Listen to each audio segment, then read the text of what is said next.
and let us all do we can to build a better future. The DNC and RNC are clueless. I mean, obviously, and that's it. One and done. I mean, let's face it. These Democratic and Republican politicians have no idea what they're doing. Well, they do know what they're doing. They know how to enrich themselves and make their lives better and take care of their constituents. No, not you, the average voter, but Wall Street, big banks, corporations, the top 1%. And the thing is, let's face it, the office of presidency is nothing more than an errand boy for the top 1%, for the CEOs, for the corporations, for the lobby groups, everything. Because when has the last time a politician really done anything for the people? I can't think of anything. Now, these politicians, while they're living their best lives, are scraping from the bottom of the barrel to see who they're going to have I don't know, obtain the seat of the office of presidency of the United States. And before I play the segment, let's actually have democracy in the White House, but in this live stream chat. Boy, I don't know why I'm stuttering this all over the place. But anyways, let's have democracy in the chat. The office of presidency of the United States of America. What does the president, the title, the name, does it mean anything to you? Type 1 for yes, kid, it does mean something. That's the leader of the free world who represents every single American and makes our lives better, that much greater. Type 2 like it means nothing to me. All right, it's a glorified office that does nothing. Nothing for the people. I can't think of any time in my life that the president has done something for the people. Type 2 if that's your answer. I'm very curious to see what everyone's going to write in. Oh my goodness, seeing a whole lot of twos. Let's see, and Debbie Dabs in the live stream chat says, let's have some democracy there too. True.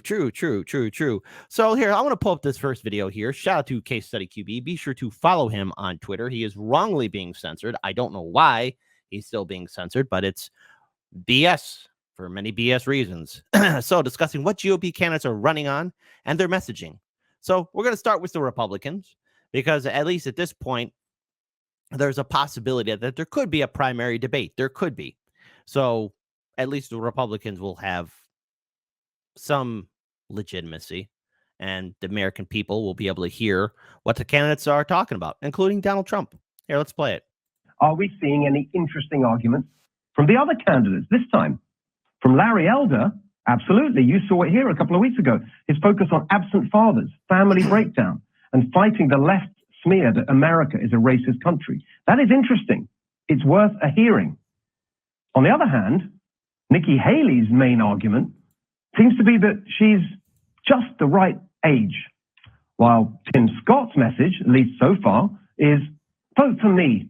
I'm really nice. Then there's former Arkansas Governor Asa Hutchinson. I honestly couldn't tell you what he's saying or why he's in the race at all, except to go on CNN and NBC, where they endlessly suck up to him as exactly the kind of Republican the country needs.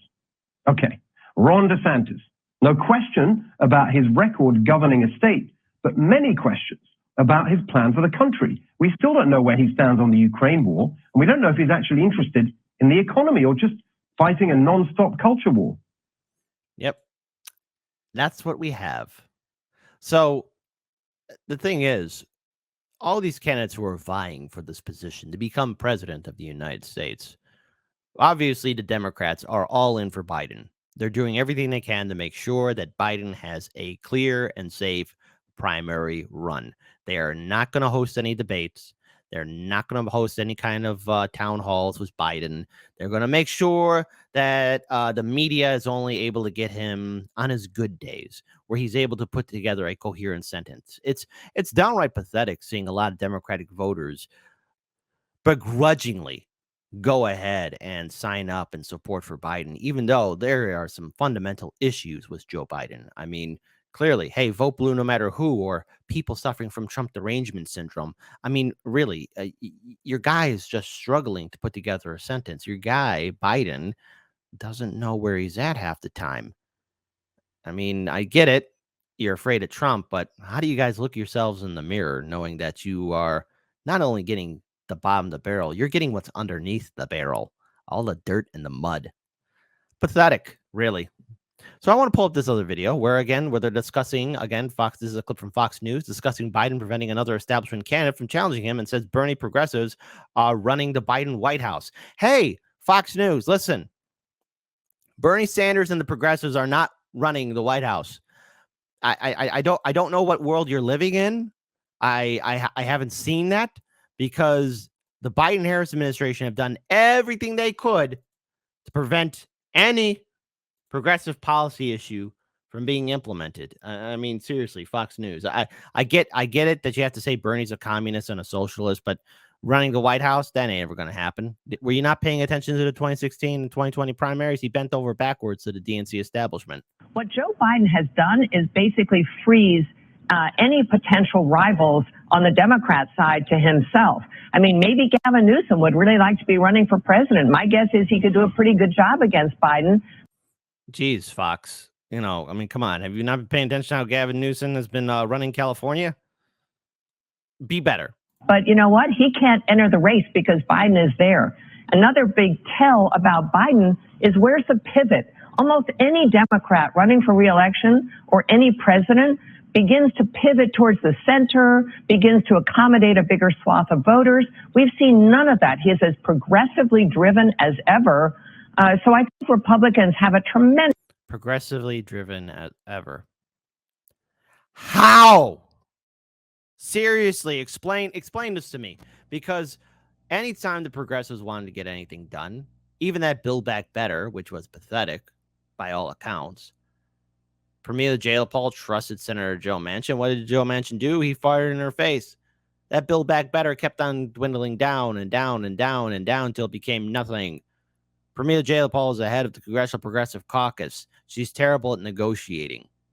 Same thing with the debt ceiling crisis that we're in. You know all the Democrats are going to side with Biden. Hell, a majority of these Democratic politicians already endorsed him, including the big cuck Bernie Sanders himself, who, again, if we all remember in the aftermath of the 2020 primary, the Bernie Sanders campaign and Biden-Harris campaign got together to come up with initiative plans, and the Biden-Harris administration, or campaign at the time, did nothing, absolutely nothing, and took up none of Bernie Sanders' policies.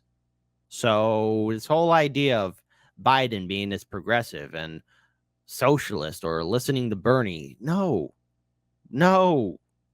you're flat out lying to your audience. This opportunity. I can't imagine that we don't win the White House in 2024. Well, I mean, look, even Kevin McCarthy said during the debt negotiations, Greg, that it was Sanders, Bernie Sanders running things. Yeah. So, yeah, you're right, Liz. It looks like the progressives are running everything. Oh, God, Fox, come on. Sometimes you're on point. Other times you're literally crapping the bed. So I want to pull up this other video here, in which here we have our friends at Bloomberg talking about the difference between left-wing Democrats and right-wing Republicans. There is no difference between the Democrats and Republicans, okay? It's one big club. All of us are not in it. These are the people who are going to be running for office, who are going to be dictating how we should live our lives. Brilliant. Big brain people. And with the right wing of the Republicans. Now, then it kind of goes to the character of those groups. The progressives, the far left group with the Democrats, has generally complained, but then supported their president, Joe Biden. The Republicans, on the other hand, have felt free to kind of go against their leadership, but it's a little more like herding cats on the Republican side. So I suspect we're going to lose more votes on the Republican side than on the Democratic side, because Democrats just these days have a kind of a better esprit de corps in their team. The Republicans are a little more scattered. Yeah. How wonderful. How wonderful. And speaking of Republicans, hey, folks, here's one big nothing burger and another candidate for Donald Trump to roast. I hope we do get Republican primary debates. Please, look, I want to see a repeat of that CNN town hall of Donald Trump. I have to see it, okay? Donald Trump cannot put on such a big show like that and not do an encore, not do a debate, okay? Literally, I want to see him roast the sanctimonious. I want to see him roast all these other jagoff Republican candidates that are vying for the primary. Now, look, I'm not endorsing Trump and I'm not voting Republican. I'm sure as hell not voting Democrat. I just want to see it for entertainment value. And I'm going to be honest again, just to trigger the vote blue no matter who people. I want to be entertained, and I don't care what people say. Oh, what Donald Trump is saying is so bad. We have politicians committing crimes far worse than Donald Trump. You know, at the end of the day, just to maybe keep a lot of you awake at night. Yeah, Donald Trump's a bad guy, mean, says mean things. But here's something where you might just one day pause as you're sipping some tea, putting gas in your car, and a realization will hit you. And you might go pale white. And you'll realize in your most inner thoughts, there are people in positions of power far more evil and far more worse than Donald Trump. And the way these liberals and social justice warriors say, Trump's Hitler 2.0, he's worse than Hitler. Okay, are you trying to rehabilitate that war criminal's history? Because that guy, first name Adolf, last name Hitler, committed a lot of war crimes, killed some people. You know, that's just being light on the history. Trump, yeah, horrible politician, but he didn't do anything like that guy in Germania. You know, I mean, again, it's pretty pathetic what the activist community has been reduced down to, and how a lot of Democratic voters suffer from Trump derangement syndrome. But here, I want to be entertained because I want to see Trump roast this guy too. Baron Vladimir Harkonnen, I mean Chris Christie. Oh my goodness, is set to announce the GOP presidential campaign next week. There he is. There he is. So former New Jersey Governor Chris Christie expected to announce his 2024 Republican candidacy for president next Tuesday in New Hampshire. Axios learns. What's the matter? Christie, 60 years old, is a former close Trump ally who now calls the former president a coward and a puppet of Putin. And he gives traditional Republicans a horse, but seems to have a narrow market in today's GOP. Again, being joyful. What? Chris Christie being joyful? Being authentic? What? Running a national race? I mean, come on, Harkonnen. I mean, Chris Christie, be better than that. Look, just gonna throw this out here. You know, Nikki Haley, DeSantis, Chris Christie. Bless your hearts. You're vying for the candidacy of president in the Republican primary.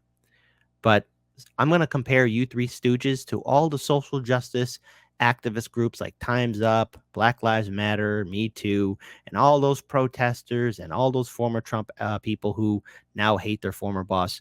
I'm just going to say something very controversial here. All right. Trump made all of you relevant. Trump made all of you. Without Donald Trump, you would be nothing. You'd kind of be irrelevant or just floating around or just be mediocre. Trump made all of you. Okay. And Trump in 2016 demolished the Republican establishment. All these social justice warriors who are liberals, who are protesting the streets, you'd be nothing without Donald Trump. All these people who made a name off of resisting Trump or working for Trump, you would be nothing without him. You need him more than he needs you. And that's pretty pathetic. All the people that work for Trump or somehow resisting Trump, that's all what they could think about. Trump, stopping Trump. That's it. And you know what? You didn't win the last time. And hell, all these legal cases towards him, he still keeps on bouncing back. He knows the system. Why? Because the fantastic big brain idiots who created this neoliberal nightmare that we're in the Democratic Party and the Republican Party, he knew how to manipulate that system. So congratulations, your Frankenstein creation is now more relevant than everybody who worked for Trump or resisting Trump. And it's going to be funny this election cycle, and I'm going to be eating the popcorn. I want to be entertained. I want to laugh. I want to see people cry. I want to see the Trump derangement syndrome in full regalia. Because the real problem isn't Donald Trump. It's the entire political system and the corporate media establishment. And if that offends you, if that gets you upset, it puts your panties in a bunch, I don't care. All right? All these people who said that they'd resist Trump for all his horrible policies, you all went to sleep after Biden got elected into office. So I don't believe anyone that's going to be protesting the street. And as for Chris Christie, DeSantis, Nikki Haley, all right, good luck. Just remember, look at the tombstone of little boy Rubio. low energy Jeb, Lion Ted's tombstones. I mean, I hope we get some good entertainment. So stay tuned to Hard Lens Media. This is going to be a fun election cycle. I hope. I really, really hope. Please let it happen.